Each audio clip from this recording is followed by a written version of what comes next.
Welcome back to the Sales Revolution. I'm Ingrid Maynard, founder and managing director of The Sales Doctor, and I'm joined today by Seth Clancy. Seth Clancy has spent his career at the intersection of entertainment, events and media, both in Australia and the UK.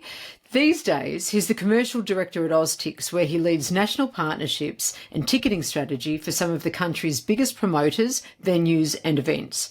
He's all about building long-term relationships, finding the win-win in every deal, and helping the live entertainment industry thrive, which I'm all for, given that my son's a musician. Seth's also part of the executive team at Oztix, helping shape the company's growth and innovation roadmap. Before Oztix, he cut his teeth at major media players like Global Radio UK, Nova, Southern Cross Austereo, and Foxtel. He's also no stranger to a stage, having spoken at Big Sound, Australian Music Week, and other industry events here and in the UK. In short, Seth knows how to sell, scale, and stay relevant in a fast-moving industry. Welcome, Seth. Thank you. Thank you very much, Ingrid. That was a very lovely introduction. I appreciate that. No, it's a very thorough pedigree in entertainment and media, and I think that it gives us a really good understanding of where you're coming from and where your positioning actually is. And I tell you, I've been so looking forward to having you join us on the podcast, because it feels like an age since we were at that Vistage workshop and we met and you were filling in for your managing director. It certainly was a while, absolutely. And I thoroughly enjoyed it. Those Vistage groups they're fantastic. There's some really good learnings to be had there and some good sharing to be given. Yeah, it was a great day. Now, before we dive into our conversation, how about we start with a bit of a career journey? How did you get from your first job to where you are today? Oh, how long have you got? I'm 860 years old, so my first job was I moved to Brisbane in 1988. I'm from Melbourne, like yourself. I was a printing assistant at the Courier Mail. I was doing night shift, long hours. What that taught me there was, I suppose, a bit of hard work does pay off. The cushy jobs goes to those that worked hard, and I was one of them. Mm-hmm. And at the time, during the day, I had plenty of time because I was working overnights, of course, late nights. So my neighbour worked for radio station Triple M, and he was driving one of the Black Thunders around. And I thought, wow, that looks like a pretty cool job. What does he do? Nothing. Drives around, looks cool. So he introduced me to the radio station. I fronted the general manager and said, I'm that confident that I'll work for you for 3 months, and within 3 months, I reckon you're going to want to give me a job. So 8 weeks in, sure enough, he did. So I suppose that's where my sales journey started, just selling myself. Hang on a minute. Before you go any further, I find that extraordinary, and I wonder if any young people would be prepared to back themselves like that. So are you saying that you gave him an offer that he couldn't refuse, in that you said, here I am, you're going to love me, don't pay me anything, but at the end of 3 months, I know that you're going to want me, or how did it go? Yeah, absolutely. Look, payment was more around how many wagon wheels can you eat, how many Who Weekly magazines can you read, and how many cans of Coke can you consume, and stickers. Oh, absolutely. Yeah, I did. I backed myself, and I knew that given the opportunity, I would absolutely love to be part of that business, and I knew I'd be able to add value. So it worked out for me, which was great. And then from there, I worked my way up within the promotions department. So I was the guy driving around looking cool in a Black Thunder, beeping, handing out cans of Coke and Who Weekly magazines. Did that for a while, worked my way up into a more senior role. Then a position came available at Triple M in Melbourne. So a promotion, essentially. So I moved back to my hometown in Melbourne. I worked there for a year, and then the network purchased a radio station in Adelaide, and we're launching Triple M in Adelaide. So that was my first leadership role. I was appointed as the head of marketing and promotions, and I think it was 1993, and went over to help launch Triple M in Adelaide, which was exceptionally exciting. Very, very exciting. And that was probably where my first round of leadership skills started to come online. Amazing. I mean, again, you'd have been very, very young as head of. I mean, that's you earned every second of that. But That's still quite young to have such a senior role. Yeah, it was. And at the time, I didn't really think about that or consider that. My boss, my mentor, a guy by the name of Gary Birtwistle, he said to me and gave me full confidence in my abilities. He said, "You are absolutely the right person for this role. You can do this." I didn't doubt him for a second. Therefore, I didn't doubt myself. So, yeah, I was 23 years of age. It was incredible. It was a great experience. And then from there back to Brizzy, more into a network consultancy role for Triple M before leaving to Big Steel Bird over to Europe in 1997. So after doing what all Australians do when they go to Europe, they work in bars. I think I was getting paid £3 an hour or something, but I did that for a year and I managed to see more of Europe than I can ever possibly imagine. It was an incredible time, actually. So that was my sort of sabbatical. And then the lure of radio came back, of course. So I got the bug and I joined Global Radio in their London office as their commercial programmer. So I was representing a network of 130 radio stations to the big London media agencies. So specifically for sponsorships, promotions, brand integration, bringing those things together. It was a really, really great experience. And that's where I definitely cut my commercial teeth. That's where it started. Yeah. Goodness me. Okay. And then? And then in 2005, the lure of home came around, so almost 10 years in the UK. I left and came back to Australia, in fact, to Sydney, to help run Nova in Sydney as their assistant program director. Then back up to Brisbane, Nova again, this time running their sponsorship and promotions area. And then that's when I decided in 2010 it's time to take the leap. I've had a wonderful journey in radio, but what's next? Where can I go? So my wife and I started our consultancy business, Red 7 Group, and that was it. Away we went. And no surprises, one of my first clients, there was a handful, was Oztix. Yeah. So, fast forward to now, 15 years I've been working there. Wow. But yeah, that's where that journey started. It was incredible. That's where that journey started. Well, you've always backed yourself. That's clear. And I love that you could have, that jumping off point where you had that decision of, I know this industry like the back of my hand. I've clearly got the credentials both here and overseas, and yet I want a new challenge. I want a new adventure. Where are we going to go next? I know. We'll start over here. We'll do something on our own, and then allowing it to take you where it obviously has, which is very exciting. The way that you described Oztix was actually the reason why I wanted your perspective on the sales revolution, because to the layperson, Oztix is a ticketing company. But you think differently. And this is why I really wanted to have this conversation, because I would love to hear about the way that you see the service of Oztix and the way that that directs the culture of your sales team and the partnerships that they create with your customers, because I actually think that it moves the dynamic away from ticketing being a commodity or a necessary service to one that actually adds value to the event experience. And that just hit me between the eyes when you were talking about that. Yeah, look, I mean, fundamentally, we are a ticketing company. We exist to sell tickets to other people's events. Let's not shy away from that. We do it very, very well. Oztix is a business filled with incredibly passionate and wonderful people. And I say that quite honestly, that was the lure when I first started working with them in a consultancy capacity. I couldn't believe what the two founders of the business, Smash and Stu, had actually created. And it was a very small business back then. It was probably 13 or 14 people working out of a house in Brisbane.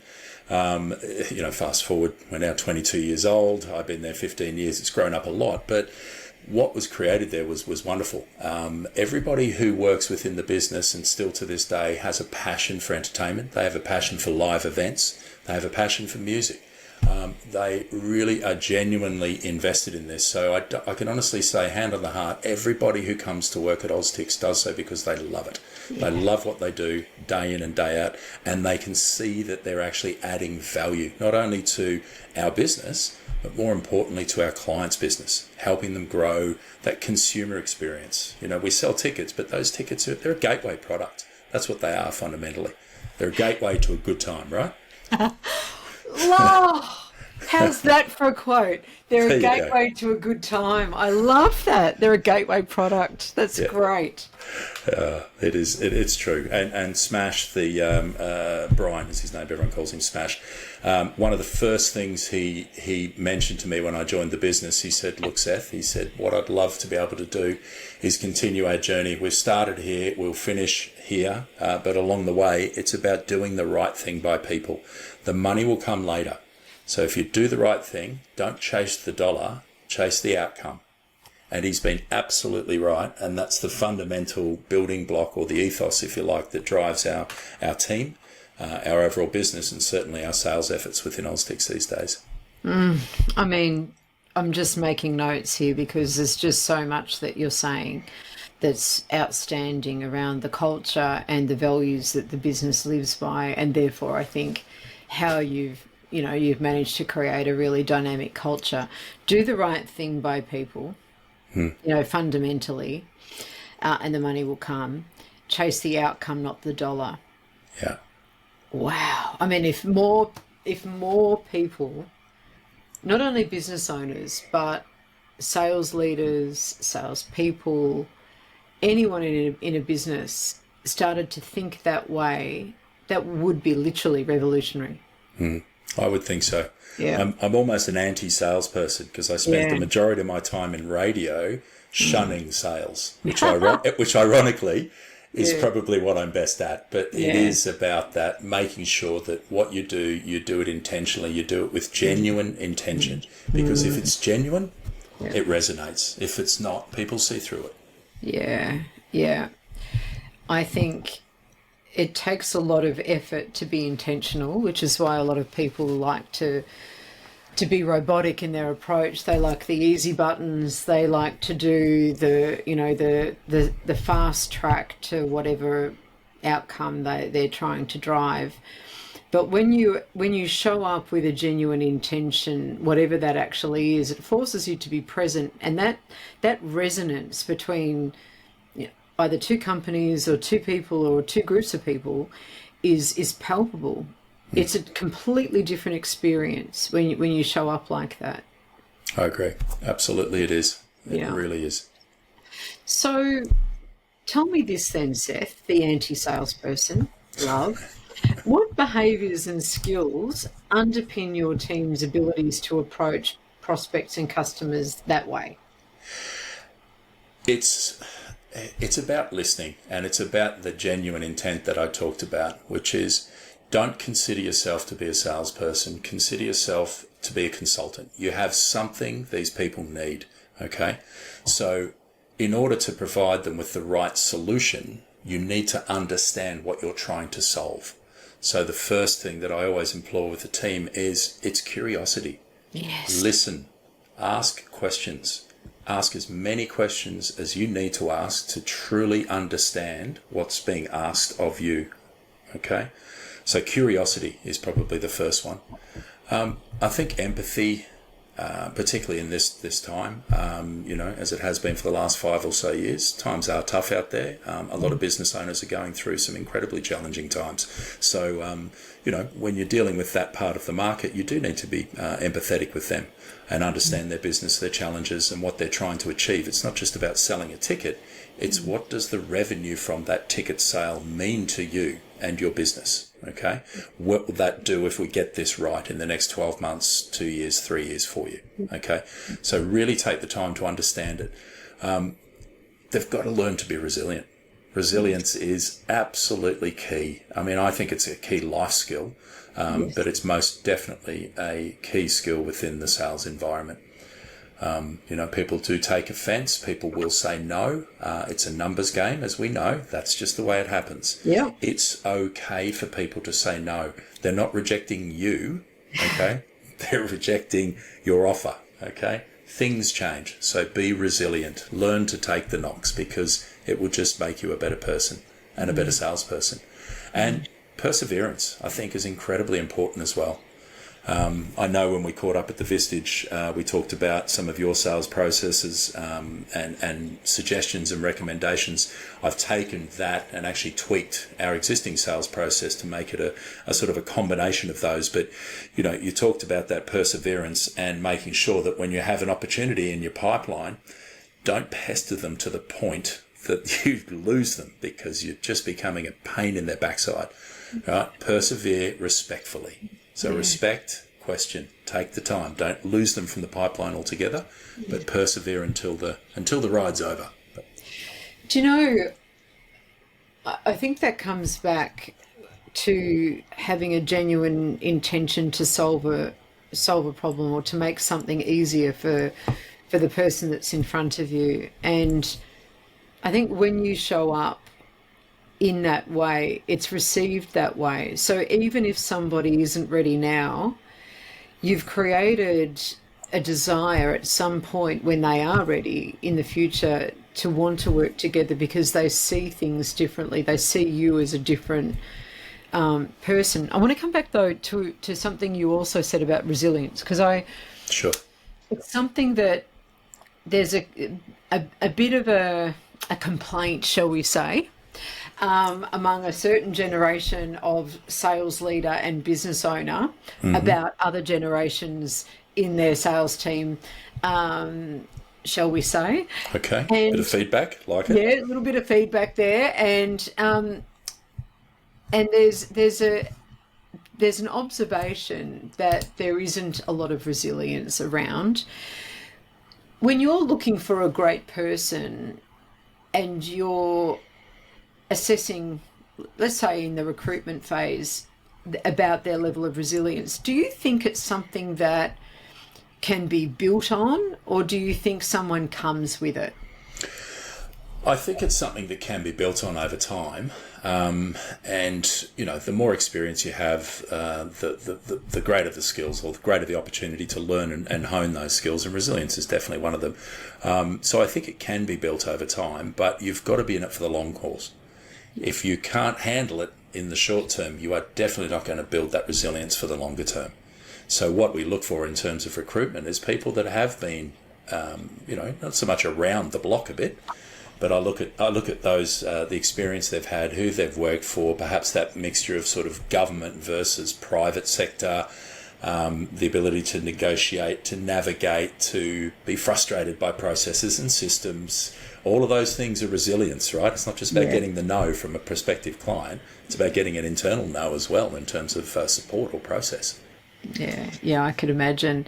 And I mean, coming into a space where Ticketek and Ticketmaster have been the big duopoly for a million years, and being the new kids on the block. I know you're 20 years in now, but, you know, originally that would have, I mean, that's quite bolshy, isn't it? To go, you know what, before disruption was a word, that's exactly what they were, and so they needed to be different.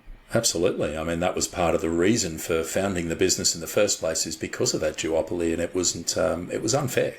Who was losing out on that? The consumer, first and foremost, but secondly, the client. Yes. The client didn't have a local option within country to engage with the true ticketing agency that really wanted to listen, that was genuine with their intent. You know, as opposed to a number. Sitting there on a machine waiting for it to be picked up by a faceless person at the other end of an email. So, we've been very intentional about how we've gone about it for the last 22 years. Yeah, love that. Absolutely love that. Let's now turn to sales leadership. Seth, what do you think makes a great sales leader, and how is it different to other leadership roles, you know, outside of sales, from your experience and also from your observation? Look, I think it's not too dissimilar to what we've already discussed in terms of the traits that make a great sales leader.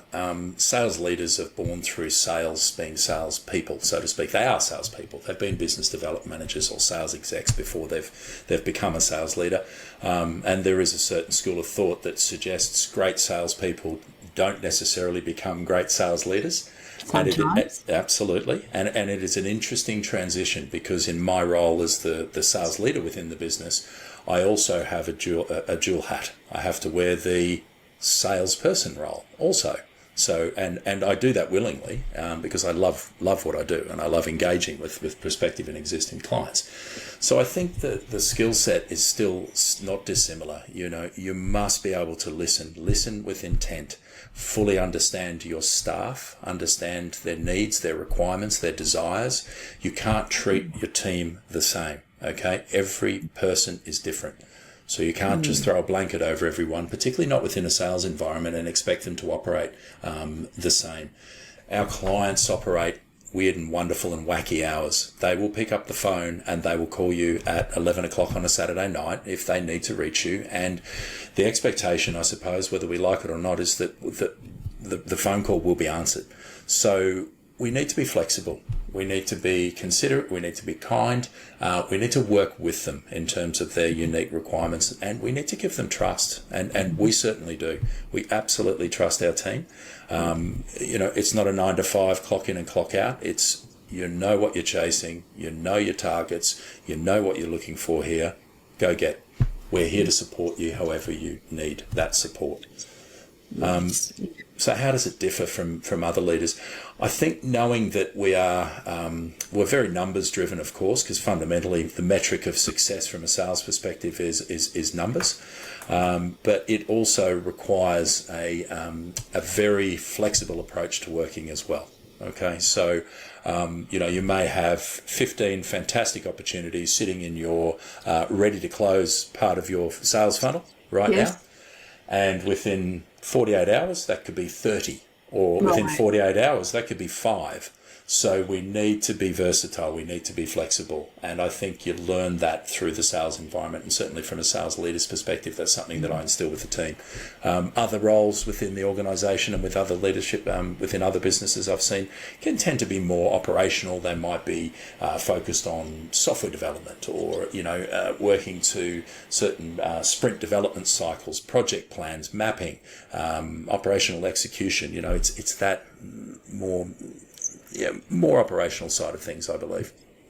I think that there's, if you love a challenge, if you love being visible, if you love everyone knowing how well or not you and your team is going, I mean, sales leadership is for you. It is certainly not for the faint-hearted. And for the most part, a lot of sales leaders come up through the ranks. The sad thing is that I think that they're not developed in a way that's nuanced and particular for the role, because it is a numbers game. It's transparent, and other leaders can kind of hide behind the costs that they're incurring to the business. They're not that visible. They might show up once in an annual report, maybe.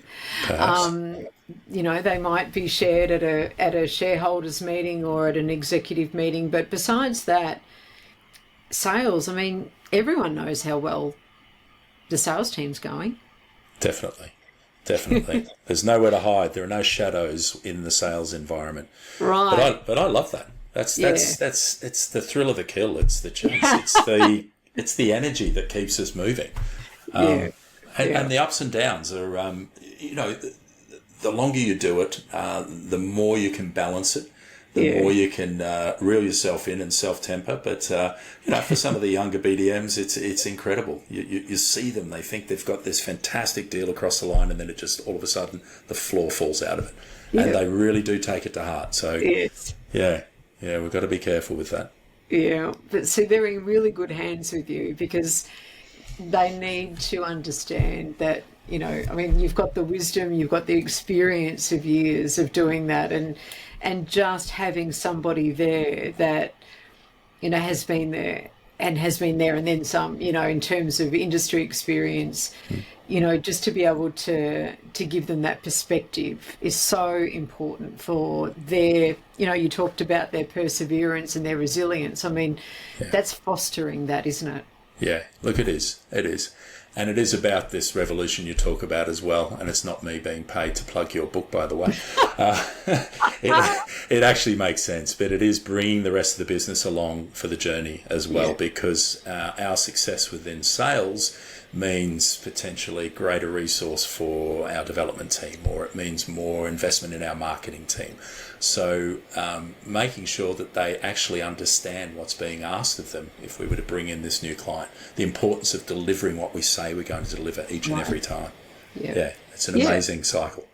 Absolutely, and across the like you said, across the value chain. I mean, it's every function exists with a customer and has a customer, and once it understands that, and understands the customers of its customers, even and delivering measurable value, either minimizing those costs or maximizing the upside or the benefits, I think is transformative for an organization. You talked earlier, Seth, about the market being different, and I really appreciate you saying that, because I feel like I've been banging that drum for a really long time. I mean, there's more household financial pressure. Businesses are absorbing a higher cost of doing business instead of passing on, higher prices, which means that they're cutting costs in other ways. What will you be getting your people to do more or less of in the current market? Remain positive, remain supportive. It's a tough one within our industry because consumer confidence drives all economies, right?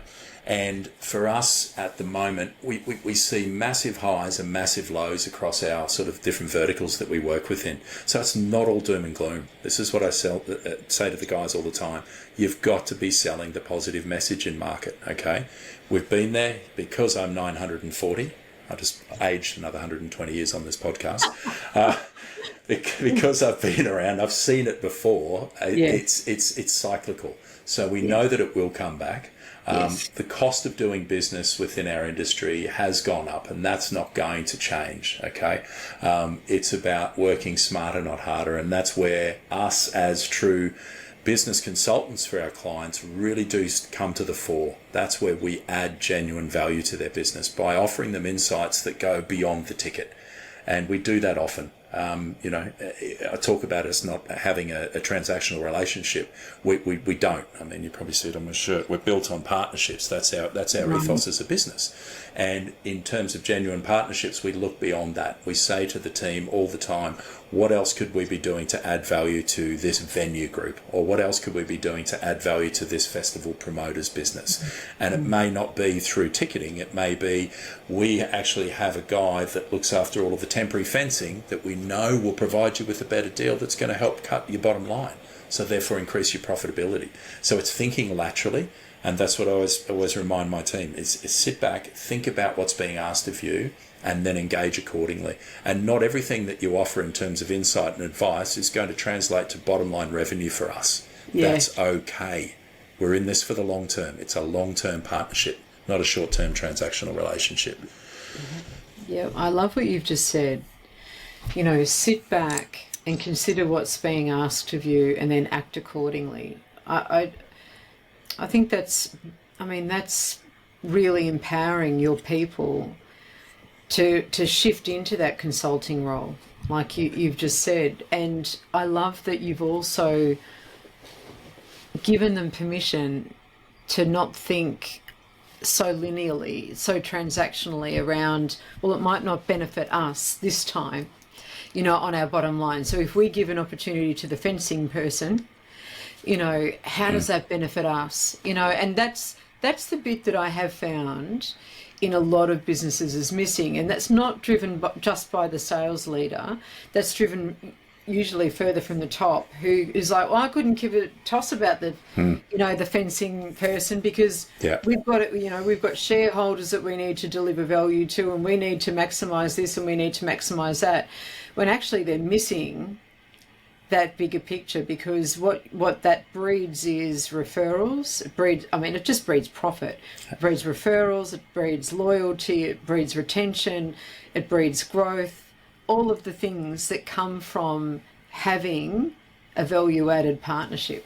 Absolutely it does. And the proof is in the pudding, because we just this year, in fact last week, we re-signed state-based organisations, part of one industry, re-signed them for a further 5 years. They didn't even go to market, and we've been working with them for the last decade. Yeah. They just said, that's it, we're staying with Oztix. You guys walk the talk, you genuinely care, we feel like you're part of our business.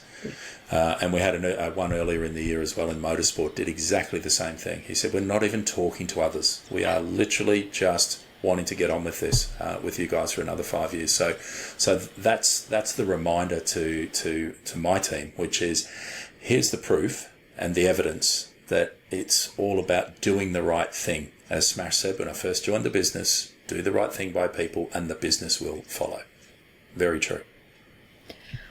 I just think that that's a quotable quote.